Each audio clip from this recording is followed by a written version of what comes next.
There can't be many more common Subaru problems, could there?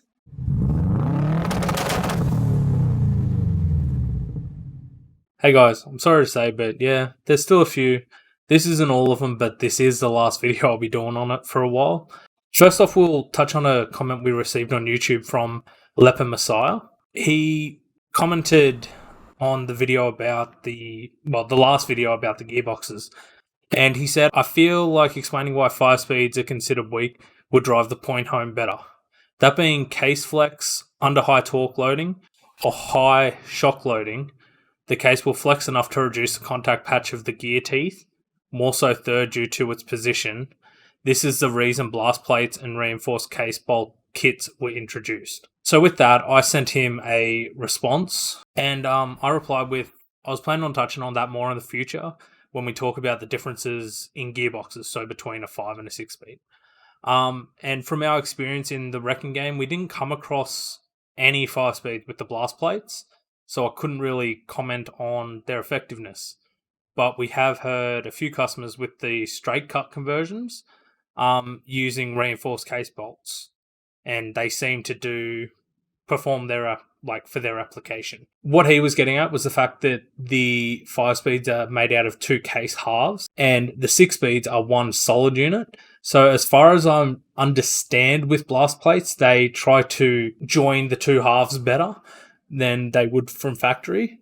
But most of our experiences with the gearboxes, most of the time it was second gear that blew, because it was from people launching it and just slamming it into the gear too quick. Again, it could be due to the shock loading and all that, but it was normally just because the synchros didn't have time to engage the gear properly and it just shred the gear completely, which again I can say because I've done it, which wasn't the smartest thing I've ever done. So if you can avoid it, please avoid it. But again, like I said, I'll go into more detail when we talk about gearboxes in the future, because if you haven't noticed, what we're doing with these videos is touching on from our live streams, and I'm trying to go through video by video what we talked on the live stream and just condensing it a bit, trying to make it a bit more user friendly and a bit easier to find. But I digress, and that was a long intro. Next issues we have are the Brandt alarms.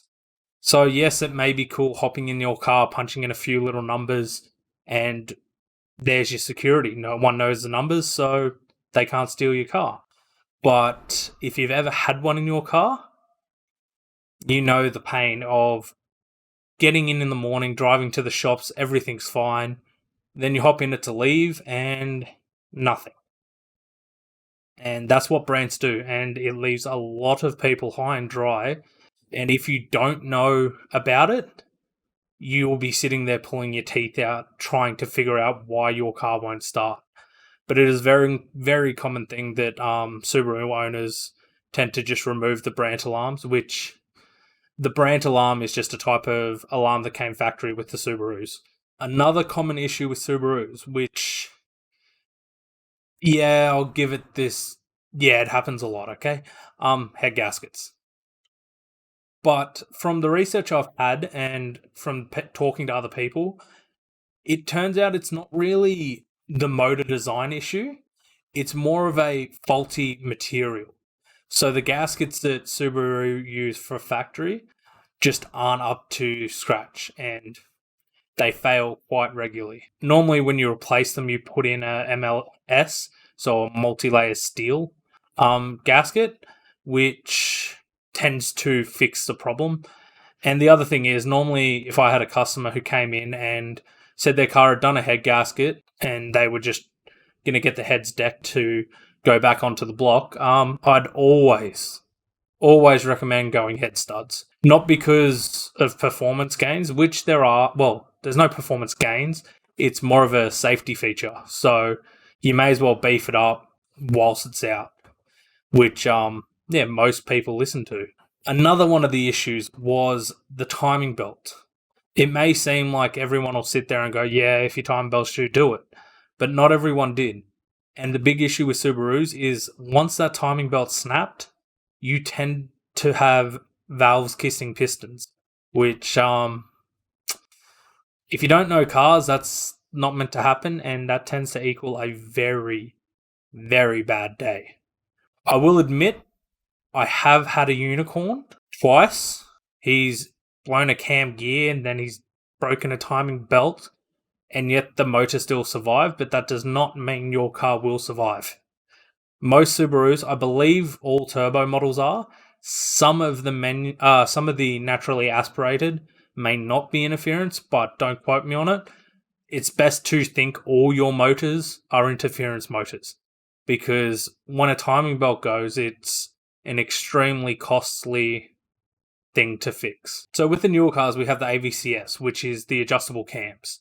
And one of the common issues with those is they'll throw a code because they all have like a little tiny, tiny filter inside the solenoids that get blocked up.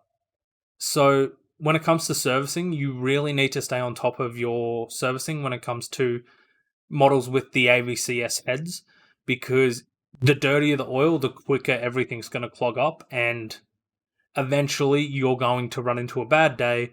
And one, the AVCS solenoids aren't cheap, and two, you're going to be running your cams without oil. So pretty much it renders them useless and they become pretty much standard but worse. And one that I've faced a few times, which, touch wood, I won't run into with my car, is the H6, so the 6-cylinder Subaru motors. They are not a timing belt motor. They actually have a timing chain. Well, as far as I know, so the EZ30s are. I'm not quite sure about the EG33s.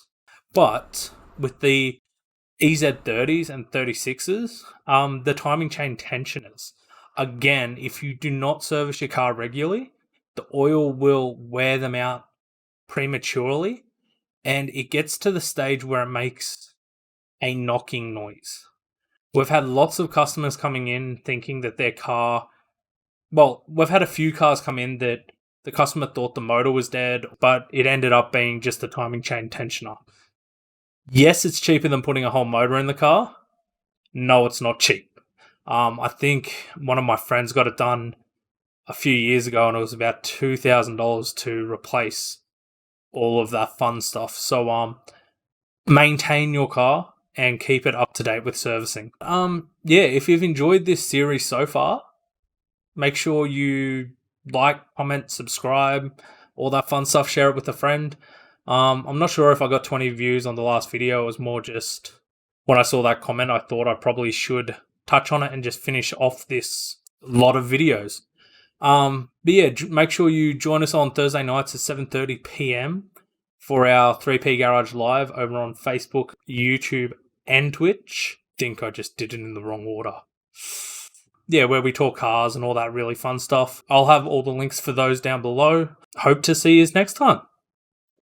See you guys.